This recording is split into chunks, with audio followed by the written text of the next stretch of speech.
Classic Sonic is the poster boy of perfection for the Sonic franchise. If you choose to ignore all of the mediocre to bad Sonic games released between 1991 to 1998. A lot of people seem to get the idea that Classic Sonic is this infallibly consistent and satisfying platformer that can do nothing wrong, whereas the 3D era caused the downfall of the franchise, and I disagree vehemently. Sonic has had questionable quality since day one, many people even going as far as to say the first game was trash, which is a bit harsh, don't you think? Good lord, guys, calm down. While I may not hate the first game like some people, I do feel that the quality of the series seems to take a substantial dip at Game 3. No, not that one, that one's a sweetheart. Oh, but this one. Sonic CD is a pretty polarizing game. On one hand, people think it's an incredibly flawed game, and on the other, people think it's one of, if not the best game in the entire franchise. I am, clearly, part of the former. There are a lot of design decisions here that just do not jive well together. And while I will absolutely talk about that, since it's kind of the entire point of the video, I do believe that there is plenty to love about the game, and frankly speaking, I would be doing CD a disservice if I only belittled it for 10 minutes. So, I'm going to start this video off by giving credit where credit is due. Sonic CD is super unique. Not only do all of its ideas, regardless of execution, set it apart from anything else in the franchise, the level aesthetics are one of a kind. The colors pop and the pixel art has its own style and feel to it that's unlike any other Sonic game, leaving even the most normal and basic level themes with their own sense of charm.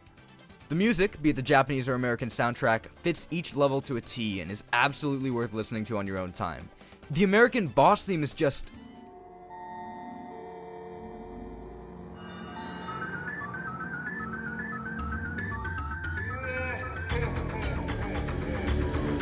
listen to that.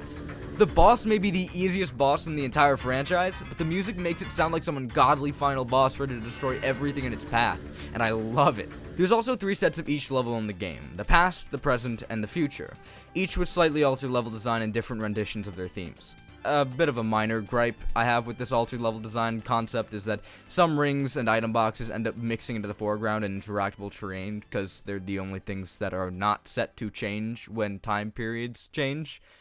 Apparently, it looks slightly odd, but it's such a minor complaint I'm tossing it in here with the positives just for the heck of it, really. So, there's clearly a lot to love. Even with all of that said, the gushing I just did is only about what came to the forefront of my mind.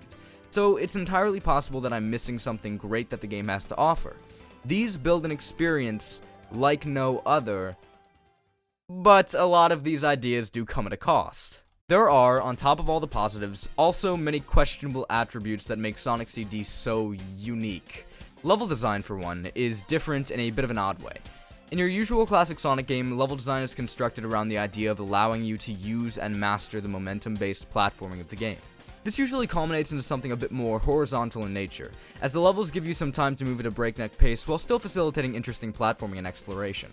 The only time this is really deviated from is in the resting zones in Sonic 1, like Marble Zone and Labyrinth Zone, and practically all of Sonic CD. Most of the level design in this game is focused on vertical platforming that, while giving a fantastic sense of exploration, leaves much to be desired in the speed department, which is sad considering most other classic Sonic games allowed for speed and exploration wondrously intertwined. There's no need to sacrifice one for the other, but in Sonic CD, I found myself on many occasions dragged to a halt due to things that were entirely out of my control. And while there were certainly many times I flubbed something up that could have been avoided, it very rarely felt like it was truly my fault. Much of the level design just doesn't allow Sonic to continually move fast in any fun or fulfilling way, Collision Chaos coming to mind as one of the worst offenders. I'm almost entirely sure that the devs realized this issue and attempted to alleviate it, but to explain why I'm touting this bold assumption in a critical video, an action I would usually steer clear of, I need to introduce one of the main mechanics of Sonic CD. The game takes place on this weird little planet called... Little Planet, funny how that works out. I call this planet weird because the time-space continuum is just a non-issue for it. Little Planet appears over a lake for 1 month a year and then magically disappears for the next 11 months, and to top it all off, the place has mystical gems called the Not Chaos Emeralds, or more accurately, the Time Stones. Of course, with time being a very key factor in this story, there's a mechanic revolving around it. When running around a stage, you'll see these plates that spin when you pass them. Whenever you travel at max speed for a given amount of time after passing one of these time warp plates, they allow you to be flung into the past or future, depending on how the plates are labeled. But if you go to max speed too many times without remaining at that speed long enough, your ability to travel through time will disappear as punishment for failing too frequently. This, as an idea, is really cool. Time travel existing as a gameplay mechanic where you get thrown into a different time period, like Back to the Future, may be a bit corny, but it's a cool type of corny. It also allows for one of the positives I highlighted earlier to shine through, the unique and captivating level aesthetics. Seeing these bright and vibrant graphics shift from the past to the present, then to the future version of these stages is an insanely fun idea that would have been a major plus for the game if not for one major issue.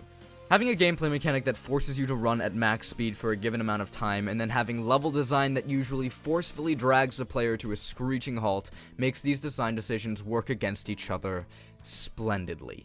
Not being able to execute this mechanic effectively feels less like a punishment due to a lack of skill, and more so a punishment for not memorizing the entire level beforehand. And, hold on. I do feel that a great strength of classic Sonic is the replay value, and how fun it is to memorize stages and become better at reacting to oncoming danger as a result, allowing you to explore areas of a level you may have never seen before. However, Sonic CD is a bit different in that regard. Returning to the statement I made earlier, there's a very real reason that I feel the Sonic CD devs were aware of this issue, and it plays into why this type of memorization is so different in a very bad way. Littered throughout most every stage, there exist perpetual motion machines that are there for the sake of getting Sonic to his max speed and keeping him there. This is the most effective and sometimes only viable way for a player to keep max speed in a level without having to pull off some insanely tricky stunts, especially in later stages. So when I say it feels like Sonic CD is punishing you for not memorizing its level layout, I mean it feels like it's punishing you for not memorizing exactly where all of these perpetual motion machines are. There's also a very massive difference in the way that other classic Sonic games punish you for failure to memorize a stage, or just general lack of reaction time compared to what CD does. Sonic 3, for example, punishes a lack of stage memorization by forcing you to a lower route, which tends to be a bit slower, but you'll effectively get the same result, that being finishing the stage. It'll just take a little bit longer and feel a little less cool to pull off. This is a pretty small time waster, one that doesn't feel like a kick when you're down. Sonic CD, however, punishes this lack of memorization through a repetitive and insanely tiring gameplay loop. Having to know where a perpetual motion machine is, slowly making your way over to that location so that you don't reach max speed often enough for the ability to disappear, and then hopping into a little hidey hole and putting your controller down while the game does the work for you, is the least fun way to play a Sonic game I've ever experienced. And having to repeat the process if you mess up is a larger time sink than just being jutted off to a lower path. Also, keep in mind that the simplest top of a wall, even barely changing your speed, counts as a failure, and can take your time travel abilities away, forcing you to look for another time warp plate in the level. But wait, there's even more. You should also keep in mind that the past and future time warp plates are different things, so if you specifically wanted to travel to the past, have fun looking for a past plate rather than a future plate, or vice versa. This is just tedious, and only further cements the memorization issue. To be fair, the plate issue isn't as big of a problem as the level design, but it's just the cherry on top. Something I haven't mentioned, however, is that this is all entirely optional. You can blast through the game without having to travel through time once, and while that may be true, a mechanic being difficult to use for all the wrong reasons is still a bad mechanic, optional or not. And seeing as it's a major selling point for the game, you kinda can't just ignore it, especially when it's necessary if you want to dig deeper than the surface level, and have a truly unique experience compared to the other classics. Why would I want to play this game if I remove everything unique about it, especially when the level design is arguably worse than any of the other classics? And all that personal taste mumbo-jumbo aside, blocking a large amount of the game off to players who aren't skilled enough from the get-go is pretty stupid. Palm Tree Panic kind of serves as a playground that allows the player to experiment with this mechanic and Sonic's general control feel, but then you're just thrown into the fire with Collision Chaos unless you use those stupid little hidey holes. There's no real time for a new player to learn exactly how Sonic controls and feel comfortable with momentum-based platforming enough to make the jumps necessary to use time travel in a satisfying way. Not only that, placing the most major unique mechanic of Sonic CD behind a higher than average skill ceiling is just odd. And then making an attempt to backtrack on that by adding a zero effort but slow as molasses and wholly unenjoyable way to utilize the mechanic just relegates worse players to an unfulfilling experience. And, yeah, I guess players could just get good. But for a game series created for children, you shouldn't lock off the fun of this experience to only those who are good. It's a fantastic way to neglect your core audience. A game can accommodate for both those who suck and those who don't. Other classic Sonic games do this just fine, but CD just fumbles the ball here. While your mileage may vary on the more in-depth take Sonic CD had to exploration and Sonic levels, the level design and time travel mechanics do not coexist effectively, making the whole package suffer as a result. On their own, either could have and most likely would have worked just fine, but combined they create this distaste in my mouth. It's like putting Swedish fish on a pizza. Some things just don't work together, man. You gotta stop trying, and yes, I know somebody who actually tried. God, so gross, why? This idea that the mechanics work but not together is why I love seeing them explored in Sonic fan games so much. There are plenty that take inspiration from CD, and the ones that try to incorporate more intricate exploratory elements or time travel as separate ideas, each confined to their own environment and given time to breathe, really show how much potential Sonic CD had. I just wish they mixed and mingled a bit better, but hey, you can't win them all, right?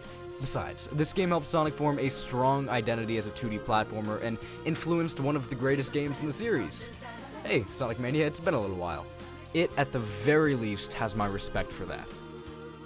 Hey, if you made it through this entire subjective critique, then congrats. If you want to talk it out, because you either agree or disagree with me, comments are always open. I read them all the time. So, feel free to leave one. And, thanks.